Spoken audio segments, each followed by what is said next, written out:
Hello! Bonjour! Bonjour les amis, bonjour Jocelyn. Bonjour Caroline, Alors bonjour à tous. aujourd'hui je suis enchantée d'interviewer pour vous donc Jocelyn Morrison, qui est journaliste spécialisé dans la spiritualité. Tu as écrit pour Nexus, l'INRES, tu as écrit des bouquins aussi sur les NDI, sur tout ça. Et ce qui est important pour toi, donc, c'est d'allier la science à la spiritualité.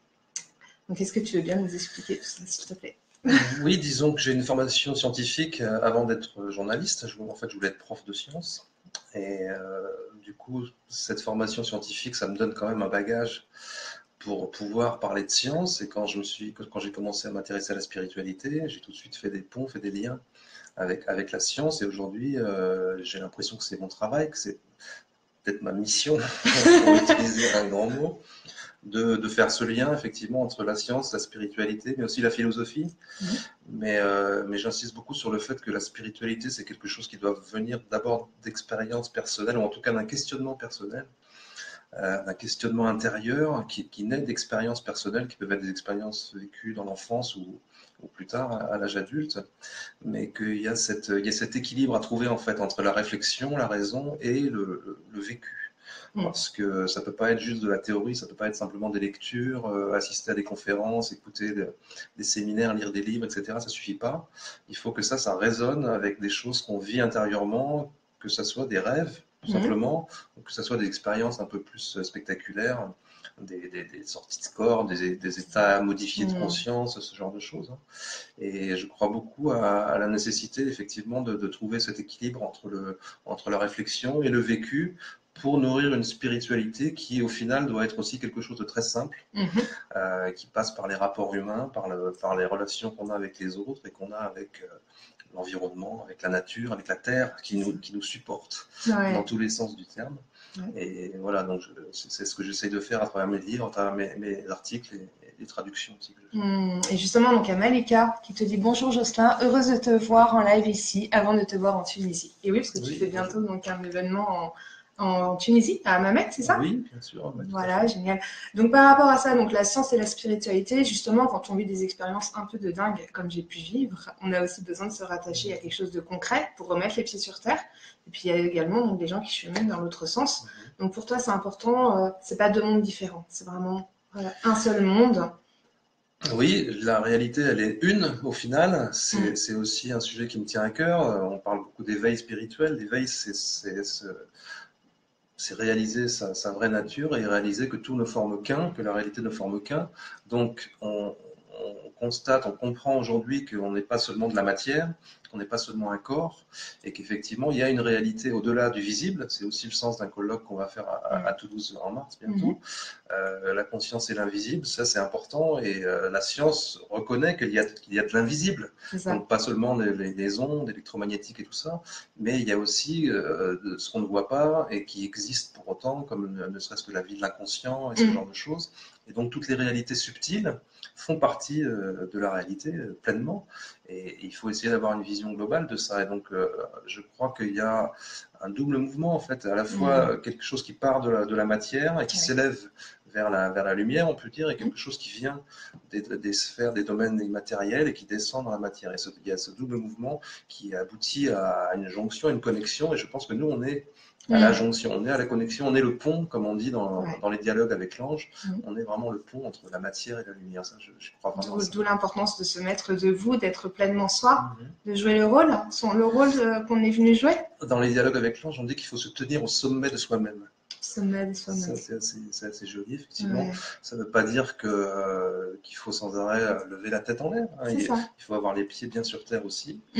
Accepter qu'on est venu vivre une expérience justement dans la matière, dans un corps, mais que ça a un sens et que ça n'exclut pas qu'il faille être relié. Au contraire, il faut être relié vers le bas et vers le haut. Complètement. Donc, être dans cette quête, dans cette ouverture à tout ce qu'on peut vivre, au visible, à l'invisible, tout en étant humain aussi, en étant dans notre vulnérabilité, en accueillant nos peurs, en accueillant tout ce qu'on est. Absolument. Et retrouver l'unité dans tout ça, en fait. Absolument, parce que l'éveil, ça ne veut pas dire la perfection non plus, ça ne veut pas dire la guérison. Ça va plaire à beaucoup de personnes, perfection.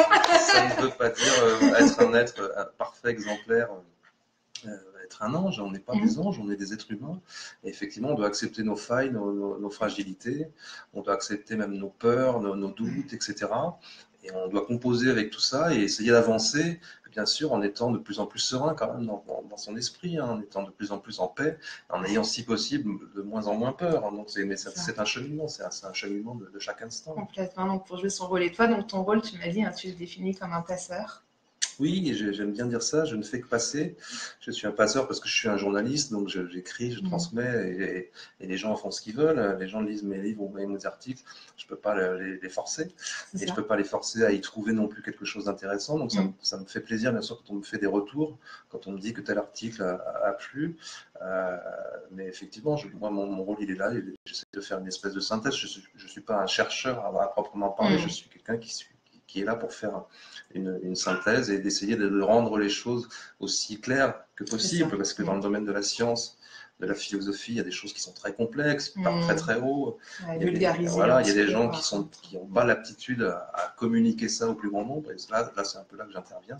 Moi, je considère que c'est ma partie de rendre les choses aussi claires, aussi explicites que possible. Ouais, c'est simple. Et alors, du coup, les gens qui ont envie de te découvrir à travers tes écrits, où est-ce qu'ils vont? Alors, écoute, j'ai un site internet. Ouais. C'est jocelynmorisson.fr, sur lequel je mets d'anciens articles, il y a ma bibliographie, mes bouquins, mes événements, mes passages dans les médias, ce genre de choses.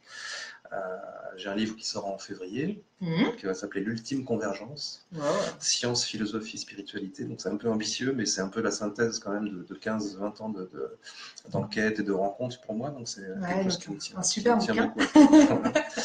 Et voilà, donc ça c'est la prochaine étape. Génial. Et puis je suis en train de traduire des auteurs anglais comme Eben Alexander, qui a écrit La Preuve du Paradis, que j'ai traduit aussi, Raymond Moody, des gens que j'ai eu la chance de rencontrer aussi sur des colloques, des conférences. Donc c'est vraiment agréable parce que j'ai la chance justement de croiser des gens comme ça. C'est un grand plaisir, une grande chance. Et du coup là, il y a un colloque en mars, donc à Toulouse. Oui, grand colloque sur la conscience et l'invisible à Toulouse le 17 mars. Il va y avoir un très beau plateau. Avec les Bogdanov. Les Bogdanov en tête d'affiche, et puis des chercheurs comme Philippe Guillemont, Sylvie Détiola, Jean-Jacques Charbonnier, Mario Beauregard. On va parler de conscience un peu dans tous ces aspects, dans toutes ces dimensions.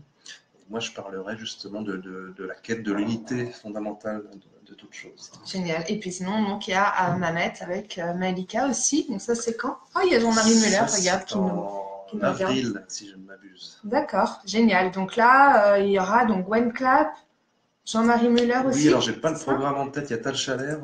Tal Chaleur, donc il y a la clique de nos amis. Voilà. C'est génial. Donc ça va être des super moments, des super événements pour s'ouvrir, pour retrouver la conscience de l'unité. Voilà, des moments de partage, d'échange, de présentation de résultats de recherche, de travaux aussi, avec Mario Beauregard, Sylvie Détiola, qui sont des chercheurs, Philippe Guillemont, chercheur. Mais c'est aussi l'occasion effectivement d'échanger avec le public, d'avoir des discussions aussi en aparté. Et c'est bien aussi pour les conférenciers de pouvoir se rencontrer entre eux, pouvoir discuter. Il y a des nouveaux projets qui naissent, ça c'est important aussi. Ouais, carrément, parce que c'est ensemble qu'on avance, chacun dans son axe. On en parlait aussi avant, et en co-création, selon ce qu'on aime faire, ce qu'on sait faire. C'est quoi d'ailleurs, toi, ta vision de ce nouveau monde? La vision de ce nouveau monde? La vision du monde, tel que tu aimerais qu'il soit. Qu'est-ce que c'est? Ah bah oui, bien sûr, je voudrais que tout le monde soit heureux. C'est un peu bête de dire ça, mais je pense qu'il faut qu'on avance tous vers plus de joie.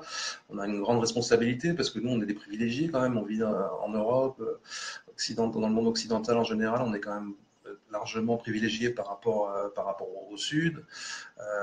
On a une grande responsabilité par rapport à tout un tas de gens qui n'ont même pas les moyens de vivre, de survivre, et qui veulent venir chez nous, voilà, pour des bonnes raisons. Donc, on doit aussi faire en sorte de pouvoir accueillir ceux qui ne peuvent pas faire autrement, et puis on doit aussi aider les autres à se développer, à s'élever, à s'éduquer, etc.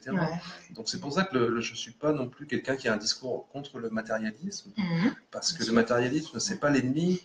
À la base, le projet matérialiste au XIXe siècle, il s'agissait de sortir les masses, comme on disait, de l'ignorance et de la misère. Donc ce projet-là, il reste actuel, malheureusement, pour beaucoup de gens encore sur cette planète. Donc le problème, ce sont les excès du matérialisme, les dérives. Et voilà, et notamment dans le domaine de l'économie, de la finance. Ouais. Le monde capitaliste voilà, qui nous emmène à la rupture, là, en fait. Mais ce n'est pas l'ennemi en tant que tel, le matérialisme. Il faut arriver à concilier ce matérialisme avec une spiritualité qui porte avant tout sur des valeurs de solidarité, d'empathie, de compassion, etc. Voilà, c'est ça. Donc, l'important, bah, tu le disais, hein, on est quelque part à un croisement. Donc, soit on s'effondre, tout s'effondre, soit on se met debout, dans l'amour de soi pour être ensuite dans l'amour de l'autre. Oui. Hein, tout commence par soi. Et puis, donc, relier la matière à la spiritualité, la science à la spiritualité, retrouver l'unité, le visible à l'invisible. Et puis, grandir ensemble et puis co-créer donc, ce nouveau monde qui passera aussi donc, par une unité entre le visible et l'invisible. C'est un très bon résumé, exactement. Je pense tout à fait ça. Super. Bah, écoute, merci beaucoup. Est-ce que tu as un dernier mot pour nos amis qui nous regardent ou qui nous regarderont tout à l'heure? Ben, garder l'espoir parce qu'on a des Cassandres qui nous disent qu'on est très mal parti, mais je crois que tout n'est pas perdu, même pour la planète et pour l'humanité en particulier. Je pense qu'il y a encore de l'espoir. Voilà, donc gardons ensemble l'espoir et puis mettons-nous debout, aimons-nous, nous en premier, et ensuite les autres ensemble dans cette unité, en même temps, voilà, et que l'autre soit le reflet de notre amour, soit le chemin qui nous ramène à nous-mêmes, et puis avançons pour ce monde, qu'il soit magnifique. Merci. Merci à toi. Au revoir les amis. Au revoir.